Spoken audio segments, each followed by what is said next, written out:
senhores telespectadores, eu estou a falar-lhes aqui junto de um leão.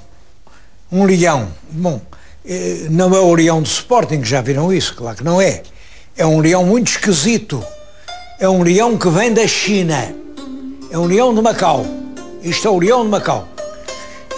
É um leão que lá usam para afugentar os maus espíritos. É claro, hoje o telespectador europeu fica assim, mas como é que é isso? Então, isto não é leão nenhum, isto, maus espíritos, que história é essa? Gostava de lhes contar uma história passada comigo. Foi aqui há cerca de 10 anos, exatamente em 1995, eu fui a Macau fazer um programa de televisão. Era lá diante do templo, era uma coisa fascinante, mas antes de eu iniciar o programa, os funcionários da televisão de Macau, que eram asiáticos, eram realmente chineses, exigiram fazer primeiro uma cerimónia. Lá estava um leão e havia depois uns fogos e umas coisas, e eu perguntei, mas isto, para que diabo é isto? Para que é que serve? Estamos a perder tempo. Eu tenho os minutos contados. Eu disse, não, isto é indispensável para afugentar os maus espíritos. Os maus espíritos. Então, isto na minha cabeça de bacharel lusitano, que raia é, e é essa, maus espíritos. Mas devo dizer que os funcionários chineses que estavam a trabalhar para mim também eram pessoas muito civilizadas, pessoas muito cultas, e eu meti uma ingenuidade e disse-lhes, mas os maus espíritos, mas isto afugenta os maus espíritos? E os senhores acreditam nisso? Que diabo de ideia é essa dos maus espíritos? Bom, e fiquei realmente surpreendido quando eles me disseram assim. Olha, e o senhor que vem lá da Europa, vem lá das suas universidades, e o senhor acredita na doença e no contágio e na sida e no stress e no tifo? Bom, para nós isso são os maus espíritos, e todos nós, para trabalhar, ficamos mais à vontade, mas se acreditarmos que isso já não nos vai ameaçar, e, embora isso não possa acontecer, mas é uma cerimónia, é um ritual, e agora vamos trabalhar livres de tudo isso. Eu recordo esse episódio porque fiquei a pensar se quem era mais civilizado, se eram eles, se era eu. Fiquei, porque eu na China aprendi muita coisa, e estou grato. Aprendi que, no fundo, todos nós acreditamos em alguma coisa.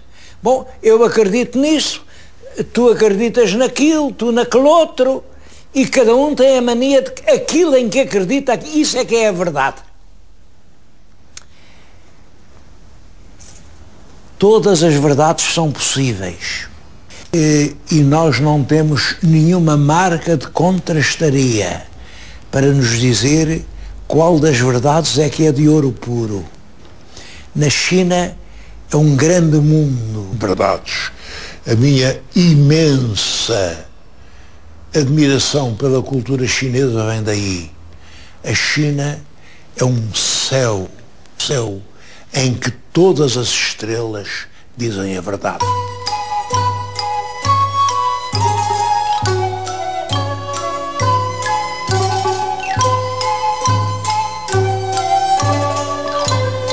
Eu vim aqui falar nestas coisas num lugar que é a Delegação Económica e Comercial de Macau, em Portugal.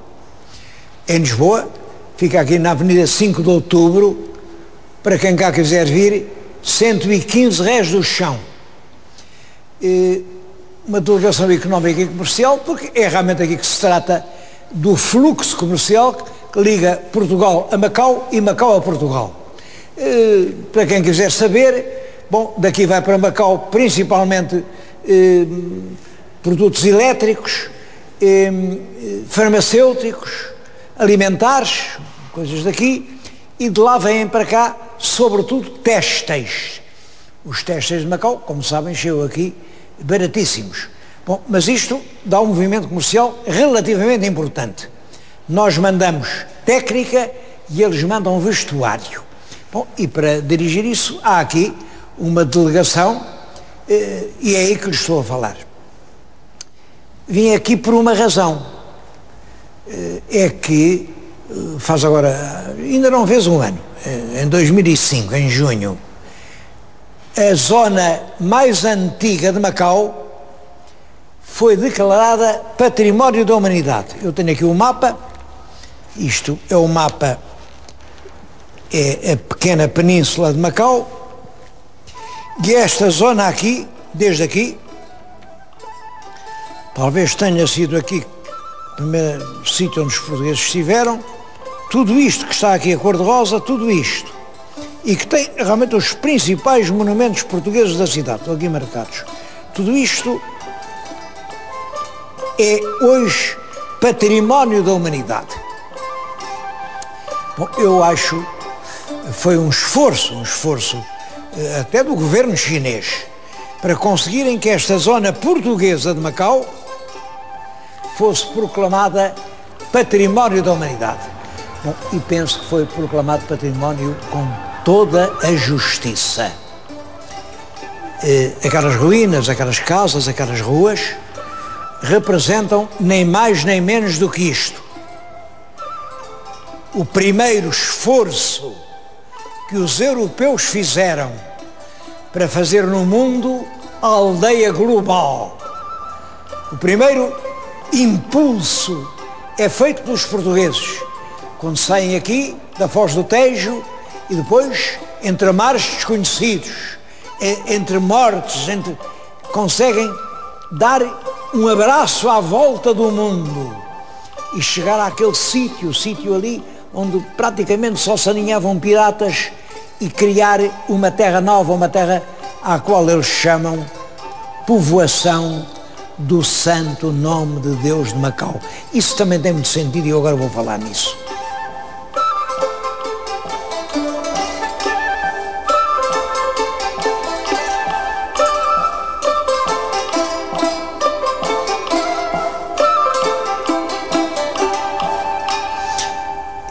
E eu disse que íamos falar nisso porque penso que o facto do primeiro nome que demos a Macau ter sido povoação do Santo Nome de Deus de Macau, logo isso é uma pista que nos leva a pensar quem foram os primeiros que lá chegaram. Os primeiros portugueses, claro. A região existia, temos aqui um mapa, vem aqui a Índia, como todos sabem, é aqui que chega o Vasco da Gama em 1498, os portugueses começam imediatamente a percorrer estas costas e em 1511 já atravessam o Estreito de Malaca. É aqui que eles ouvem falar num povo, um povo rico, civilizado, poderoso, os chinas. Eles mesmo aqui encontram navios que vêm da China.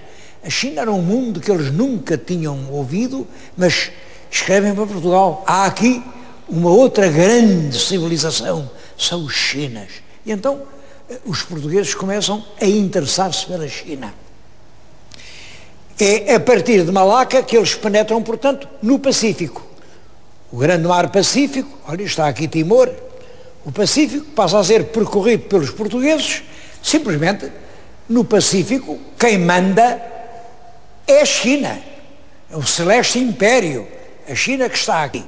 E os portugueses, para andarem por aqui, andam clandestinamente, eles não têm autorização para andar por ali. Não são só eles que andam, nestes mares andam muitos navegantes furtivos, navegantes que entram num porto, roubam tudo quanto há, roubam escravos, roubam tesouros, vão-se embora, deixam incêndios. Bom, e os portugueses também andam por ali. Eu gostava de lhes ler um texto, acho esse texto extremamente importante e elogioso para nós, um texto de um funcionário chinês que escreve em 1547. O funcionário é o Lan Eiyuan. Os portugueses não invadiram as nossas fronteiras, não mataram a nossa gente, não nos roubaram, e os chineses desejam comerciar com eles. Além disso, quando chegaram pela primeira vez, foram perseguidos pelos piratas que infestavam o nosso litoral, mas estes foram de tal modo destroçados que hoje fogem deles. O famoso pirata Lan Xing era tão temido no mar que as autoridades chinesas o não podiam vencer, mas os portugueses afastaram de nós tal perigo, e assim os piratas que tinham podido agir à vontade durante 20 anos foram vencidos num só dia. Isto mostra que os Fulanchi, os fulangeiros portugueses, não são piratas, mas pelo contrário, protegeram-nos contra os piratas. Eles não fizeram nenhum mal ao nosso povo, mas até fizeram bem aos chineses. Bom, isso é escrito em 1547 por um funcionário do imperador, a dizer: uma coisa são piratas, outra coisa são portugueses. E até a contar uma coisa: os piratas combateram com os portugueses e os portugueses destroçaram os piratas. Bom, porque é que os poucos portugueses, nos seus pobres navios, puderam destroçar aquelas armadas muito aguerridas dos piratas dos mares da China? Por uma razão simples: é que nós tínhamos canhões e eles não. Os piratas, para combater, usavam a abordagem. Bom, e os portugueses dos seus navios, ali a 100 ou 200 metros, davam fogo aos canhões e destruíam os juncos dos chineses. Esta carta, que é um documento verídico, autêntico, mostra que, portanto, os chineses começaram a distinguir entre duas coisas: piratas e portugueses. 10 anos depois, esta carta é de 1547. 47. É 10 anos depois, 1557, os portugueses são autorizados a estar ali, naquela terra do Santo Nome de Deus de Macau. Porquê Santo Nome de Deus? É que a terra, que é aqui, já tinha nome. Parece que há muito tempo naufragou ali um junco. Um junco é um grande navio chinês. Naufragou, os mareantes aflitos invocaram lá uma deusa em que acreditavam e realmente conseguiram chegar todos à terra sãos e salvos. E então fizeram-lhe um altar em honra da deusa Amá. Ora, aquele porto, o porto está aqui o porto era aqui, aquele porto, porto dizia-se Cao, em honra de Amá, era Amá-Cao, o porto de Amá. Amá-Cao, isto está Macau. Bom, e no século XVI, este porto é aqui que se escondem os piratas e que se escondem também os portugueses, porque o comércio dos portugueses não era permitido. Os chineses não queriam lá gente de fora, isso não. Bom, eles tinham civilização suficiente, tinham as suas ideias, as suas crenças, as suas atividades, os seus exércitos, os seus soldados, não queriam estrangeiros para nada. E aparecem lá os portugueses. Bom, mas os portugueses conseguiram esta coisa espantosa. Conseguiram expulsar daqui os piratas que só faziam mal, ao passo que os portugueses queriam realmente comerciar, comprar coisas, vender coisas, mas não matavam ninguém. É isso que faz com que, 10 anos depois, os portugueses sejam autorizados a estar ali. Bem, eu julgo que anda aqui uma certa confusão. Fala-se muito a fundação de Macau. Eu acho que ninguém fundou coisa nenhuma. Macau era aquela terra Estava com os barcos aqui em terra e, naturalmente, estavam os barcos portugueses durante o inverno, quando não podiam navegar, o mar era terrível e, portanto, na praia juntavam-se mercadores que vinham vender-lhes a fruta da terra, a carne, enfim, tudo quanto eles precisavam para viver, e isso criava, a certa altura, uma pequena aldeia. Os portugueses viviam, todos os documentos que eu conheço desse primeiro período não falam na cidade de Macau, nem povoação de Macau, nem coisa nenhuma, falam no Porto de Macau, o Porto de Macau. Portanto, onde eles estavam autorizados era a estar ali com os seus navios ancorados. E acho que os primeiros portugueses que lá estiveram foi exatamente como os chineses que a gente hoje vê, por exemplo, em Xangai, no Rio de Xangai. Há milhares e milhares de chineses, famílias, a viver em barcos. Mesmo em Macau ainda se vê. As famílias vivem nos barcos, nos rios ancorados. Porquê? Porque um rio é muito mais seguro do que a terra. Na terra há ladrões, na terra há serpentes, na terra há bichos venenosos. Bom, e no rio não. Um homem dentro de um barco, no seu rio, é completamente independente. Creio que os primeiros portugueses em Macau vivem efetivamente nos barcos e o que eles conseguem é autorização para manter os seus barcos sossegados ali no Porto de Macau. Bom, mas os portugueses acabaram por pedir ao mandarim, o mandarim ali daquela região de Cantão, o mandarim era de Cantão, que pedisse ao imperador, porque os mandarins dependiam dos imperadores, que desse licença àquela gente, pelo menos aos mais velhotes, eu acho que eram missionários, a 2 missionários, para entrarem em terra. E foi exatamente aqui, onde hoje estão as ruínas de São Paulo, que os primeiros portugueses puderam, 2 missionários, puderam fazer uma casinha com 2 quartos. Quando lá estive ainda se viam as ruínas dos primeiros 2 europeus autorizados a viver em Macau, missionários. Bom, depois deles vieram outros. Olhem, há uma coisa muito curiosa, que é a história de Camões.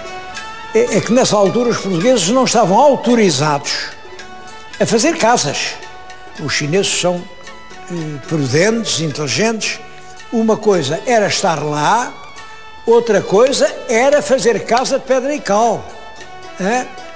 E, portanto, eles podiam estar, mas fazer casa não podiam fazer. Bom, e é por isso que Camões vive numa coisa que não é casa, mas que funcionava como se fosse. São 2 grandes rochedos. Nesses rochedos, ele de um lado cravou uma rede, do outro lado a outra ponta da rede, e viveu ali durante os anos. Ele esteve 3 ou 4 anos em Macau. Esteve lá como provedor dos defuntos e ausentes, nomeado pelo Conde Redondo. Como não tinha licença para fazer casa, viveu entre aqueles 2 rochedos.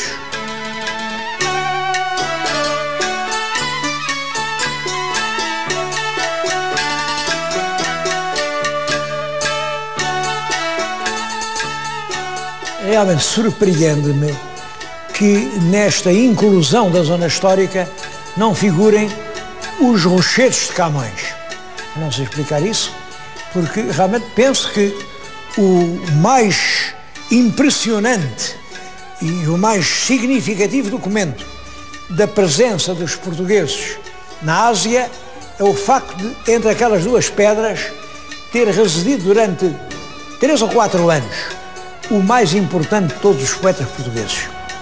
Realmente sabemos que ele lá esteve, porque o primeiro biógrafo, que é o Pedro Maris, diz que lá esteve, porque há dois manuscritos da época dele que dizem que a canção sobre os rios foi escrito quando ele vinha de lá de Macau, porque ele próprio diz que naufragou na foz do Mekong, e o Mekong é um porto da viagem de Goa para Macau. Ele próprio tem um soneto em que diz que viveu entre penedos, numa rede, ouvindo só o zunido do vento nos penedos. Portanto, isso, há 6 documentos fortíssimos a dizer que sim. Bom, mas realmente, o Maris diz que quem o demitiu foi um governador e deu um nome, e essa data é incompatível com a estadia em Macau. É evidente que é incompatível. Porque o verdadeiro governador que o demitiu, vice-rei, foi Dom Afonso de Noronha. E como os Noronhas eram muito poderosos, foram os Noronhas que perseguiram Camões. É preciso, para perceber isto, é preciso saber que o nosso genial poeta Luís de Camões foi amante da esposa do senhor Dom Francisco de Noronha, segundo Conde de Linhares. É claro, e os condes nunca perdoaram essa ofensa, uma ofensa à sua honra, e portanto, sempre que na perseguição a Camões aparecia o nome de Noronha, eles mandavam cortar e pôr um nome qualquer. Isso é que explica o verdadeiro vice-rei que mandou perseguir Camões. E quando ele voltava da Índia e naufragou na Foz do Mekong, e disse, não, ele naufragou de propósito, naufragou para não dar conta dos dinheiros que trazia, o que não era verdade. Isso não era verdade. Camões chegou aqui extremamente pobre, mas esse governador foi realmente um Dom Afonso de Noronha, e para tirarem Noronha do processo puseram um outro nome qualquer. Para mim não há dúvida nenhuma, perante estes factos, Camões esteve ali numa altura em que não era permitido ao português construir casas, e que coisa tão bonita, o maior poeta de todo o sempre deste pequeno país que nós somos, ter ali construído entre aqueles rochedos a sua primeira residência, e certamente composto muitas das estrofes dos Lusíadas. Seja como for, os rochedos de Camões já lhe chamavam assim os jesuítas do século XVII. Portanto, Camões morre em 1580, 20 anos depois já chamam aquilo os rochedos do Camões. Não há dúvida, foi ali que ele esteve, até porque, se não foi ali, ninguém sabe. Sabemos tudo, eu sei, eu estudei isso, sei tudo o que Camões fez em Goa. Ele foi para Goa, foi à força, ia como escudeiro, esteve lá, fez requerimentos aos vários rodeios a pedir empregos, até que realmente o Dom Francisco Coutinho lhe arranjou emprego em Macau. Sabe-se tudo, mas depois daqueles 4 anos, é um silêncio completo. Silêncio completo porque, é claro, o que quer que ele tenha escrito lá em Macau, perdeu-se no tal naufrágio do rio Mekong. Tudo isso liga indelevelmente Camões à presença de Macau. Bom, mas não era isso que eu lhes queria dizer. Queria dizer que a cidade de Macau, cidade do nome de Deus de Macau, é o primeiro passo dos portugueses nesta tentativa de fazer do mundo um grande espaço em que todos os homens são irmãos. Eu já disse, a globalização foram os portugueses que a começaram. Mas não se iludam, não se iludam. Hoje há muita gente a falar na globalização.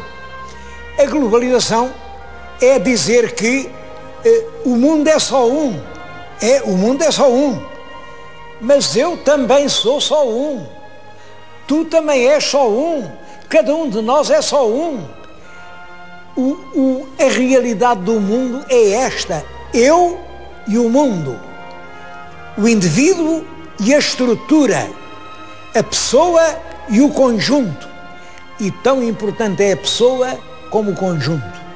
Isso, acho que Macau é uma lição espantosa disso.